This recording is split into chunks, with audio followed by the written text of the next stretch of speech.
آپ سب ماشاءاللہ باشعور لوگ ہیں، آپ یہ فیصلہ کر لیں کہ عمر ہو 28 سال اور شوق پڑ جائے آقا کے والدین کریمین کی محفلوں کا، وہ بھی رمضان ہو۔ رمضان میرے پیر مرشد نے مجھے پوچھا کہ تم طفیل میاں تم یہ رمضان میں محفل کیوں کرتے ہو؟ آگے پیچھے کر لو، ہم بھی حاضر ہو جائیں، ہم نے اعتکاف کرنا ہوتا ہے تو 25 رمضان رکھا ہوا ہے، کسی وجہ کیا ہے؟ تو میں نے عرض کی حضرت صاحب بات یہ ہے کہ 12 مہینے ہیں سال کے، ان میں افضل مہینہ کون سا ہے؟ کہنے لگے رمضان۔ میں کہ رمضان کا آخری عشرہ افضل ہے؟ ہاں جی۔ کہتا اس کے آخری جو دن ہے وہ کون سا ہے؟ وہ کہ 27ویں رات لیلۃ القدر جس میں قرآن نازل ہوا۔ تو میں نے کہا جس رات قرآن نازل ہوا اسی رات صاحب قرآن نازل ہوں، ان والدین ہوں آئے ہوں، تو ان کا ذکر خیر کے بارے میں کیا خیال ہے؟ تو کھڑے ہو کے میرا ماتھا چوما کہتے طفیل بھٹی میں نے کبھی سوچا بھی نہیں تھا کہ تمہارا اتنا شعور ہے۔ میں نے کہا جی دیکھ لیں۔ پھر بہت ساری باتیں ہوئیں، دادا صاحب محفل ہوتی، میرے پیر بھائی موجود ہیں شاید ہم کو ہوں، تو اٹھ کے چلے جاتے تھے۔ مفتی محمد خان قادری صاحب وہ خطاب کرتے رہتے تھے، انہوں نے شکایت بھی کی ہمارے پیر صاحب سے کہ حضرت صاحب یہ آپ کے مریدین اٹھ کے چلے جاتے ہیں۔ کہتے بھی جن کا کھڑکی بند ہو وہ کیسے کھولیں گے؟ اس سے بند کیا ہوا ہے، اس کی کھڑکی کھلی ہوئی لگا ہوا ہے۔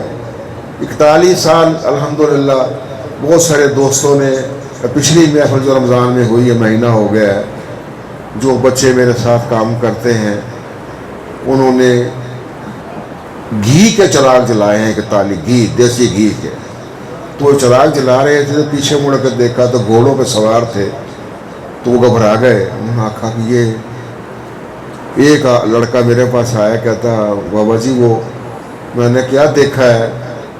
کہتا ہے یہ گھوڑوں پہ سوار ہیں، اتنے نورانی چہرے ہیں کہ بیان آنکھیں نہیں ٹھہرتی۔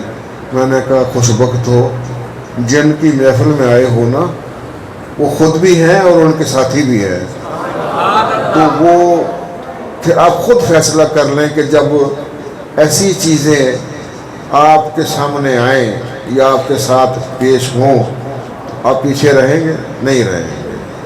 یہ میں دیکھ لو میں مراج ہارٹ کا مریض ہوں، گھٹنوں کا مریض ہوں، اس وقت بھی میری حالت بڑی غیر ہے، لیکن میں آقا کی والدین کریمین کی محفل قبر میں بھی گیا تو کسی نے کہہ دیا نا کہ طفیل آقا کے والدین کریمین کی محفل ہے تو میرا ایمان ہے کہ اٹھ کر آ جاؤں گا۔ میں نے کہا آقا کے والدین کریمین کی محفل ہے، یہ میرا ایمان ہے۔ تو اب آپ فیصلہ کر لیں، جتنے میرے دوست ہیں تارمان چشتی صاحب، واروی صاحب، یہ سارے جانتے ہیں یہ محفلیں کرنے کا کتنا ان کو بھی بڑا اشتیاق ہے، سب ہے۔ تو جن کو شوق ہے وہ فیض بھی حاصل کرتے ہیں۔ بہت سارے آدمی ہیں، وہی بات ہے کہ خالی آپ نے فرمایا حضرت صاحب نے کہ بہت ساری چیزیں ہیں جو آنکھیں دیکھتی ہیں لیکن دل نہیں دیکھتا، کچھ چیزیں ایسی ہیں جو دل دیکھتا ہے آنکھیں نہیں دیکھتی، ان میں فرق ہے۔ تو جن کا دل دیکھے آنکھیں نہ بھی دیکھیں تو وہ خوش بخت ہیں۔ تو کہنے کا مقصد یہ ہے، میں اور کیا بات بتاؤں، یہ راستے جو ہیں تھوڑے کٹھن بھی ہیں اور اس میں بہت سارے علماء دین میں چھوڑ چکا ہوں ان کو۔ ابھی 4 دن پہلے ایک بات ہوئی تھی کہ مولانا رضا الدین صاحب بیرا شریف کے فارغ التحصیل تھے اور پیر کرم شاہ صاحب کے مرید بھی تھے، تو ہمارے جو مفتی محمد خان صاحب تھے وہ ایک سال بیمار ہو گئے، تو مجھے کہا کہ جی آپ رضا الدین صاحب کو جاؤ کہیں کہ میں تقریر کرنی ہے۔ تو ان کا ضیاء القرآن کے پیچھے آفس تھا زاویہ، یہ رسالہ چھپتا تھا ان کا۔ میں گیا تو 2-3 آدمی بیٹھے ہوئے تھے، تو میں نے کہا حضرت صاحب ایسے کیسے آئے بھائی، آپ خیریت سے ہیں؟ میں نے کہا جی آیا ہوں، ایسے ایسے محفل آئی ہے رمضان شریف 25 کو ہوگی۔ انہوں نے 2 لفظ کہے تھے، میاں وہ کام کرو جو دنیا کرتی ہے۔ آج تک وہ فوت ہو گئے، امریکہ میں آیا، بیرا شریف جنازہ ہوا، لیکن میرے دل میں ایسا ان کے بارے میں وہ جو لفظ ہے نا وہ بند گئے، پتھر لگ گئے۔ اس لفظ نے حضرت صاحب نے فرمایا کہ جو ان کے والدین کے بارے میں یہ سوچے کہ وہ کام کرو جو دنیا کرتی ہے، تم انوکھا کام کرتے ہو۔ اور بہت سارے واقعات ہیں۔ میں جس مسجد میں پروگرام کرتا تھا وہ مسجد ہم نے اپنے ہاتھوں سے اوپر سنگ بنیاد رکھا۔ اب وہ کمیٹی کے 4 بندے جو ہیں وہ تھوڑے غیر مقلد، ایک ہے آگے آئے انہوں نے جناب پچھلے سال بھی اعتراض کیا، اس سال بھی کیا، ہمارا فلیکس اتار دیا۔ میں نے اتار دیا۔ میں نے دوسری مسجد میں جا کے کہا کہ جی بسم اللہ، آپ مسجد آپ کی، آج لگا لیں۔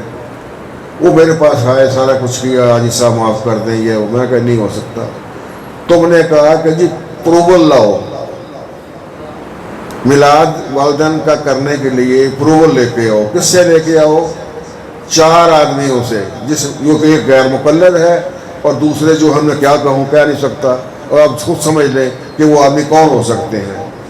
تو ان کے دل میں جن نفاق ہو، جن کے دلوں میں، اور وہ سرکار کے والدین کی محفل میں آ بھی جائیں نا تو ان کے چہرے جو ہیں وہ سیاہ ہی نظر آئیں گے آپ کو۔ تو جن کے چہرے سیاہ ہوں گے، دل صاف ہوگا، وہ نور نظر آئے گا انشاءاللہ۔ تو میں مشکور ہوں مدرسہ صاحب کا، انہوں نے بڑا اچھا خطاب کیا، اور چشتی صاحب اور جتنے جنہوں نے محفل کرائی اس مسجد میں شروع بھی کیا تھا پہلے ہم نے، اللہ کا شکر ہے کہ آج پھر یہ انشاءاللہ احمد صاحب، یہ ماشاء اللہ امام صاحب ہیں، اور الحمدللہ میں ان کو ملا ہوں۔ اب نے کہا تھا لکھا ہے اس میں کہ وہ آئیں گے، غارب راغب صاحب وہ تو نہیں آئے۔ وہ میں ان کے جو چیف حجاج تھے نا اپنے مفتی صاحب، تو ان کے والد ریاض، ہاں سرفراز نعیمی صاحب، میں ان کو ملا ہوں، جاتا تھا، وہ ان کے ملتے ہوں۔ چھوٹا تھا لیکن اس طرف میرا جو رجحان تھا وہ زیادہ تھا۔ تو وہ خود کہتے تھے، خاموش ہو جاتے تھے، وہ کوئی لفظ نہیں بولتے تھے، وہ کہتے تھے کوئی ایسا لفظ منہ سے نکل گیا ایسا نہ ہو کہ دین بھی برباد اور دنیا بھی برباد۔ تو میں اب عرض کروں گا کہ مفتی صاحب سے اور ان کے روس و باب سے میں کچھ اس سے زیادہ کیا کہوں۔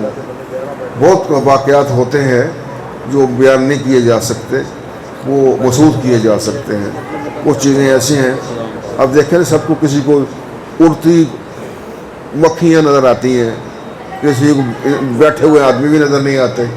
تو اسی طرح وہ دنیا ایسی ہے روحانی، یہ ہر ایک کے بس کی بات نہیں ہے کہ وہ اس کو وہ چیزیں مل جائیں گی۔ یہ دل کا معاملہ ہے۔ اللہ نے خود فرمایا ہے کہ میں پہاڑوں پہ کسی جگہ بھی نہیں سمایا ہوں، تو مومن کے دل میں سمایا ہوں۔ تو مومن کا دل اتنا بڑا ہے، اس میں اگر آقا کے والدین کریمین کی محبت سما جائے تو پھر کیا عالم ہوگا۔ والسلام نصیب رحمت پہ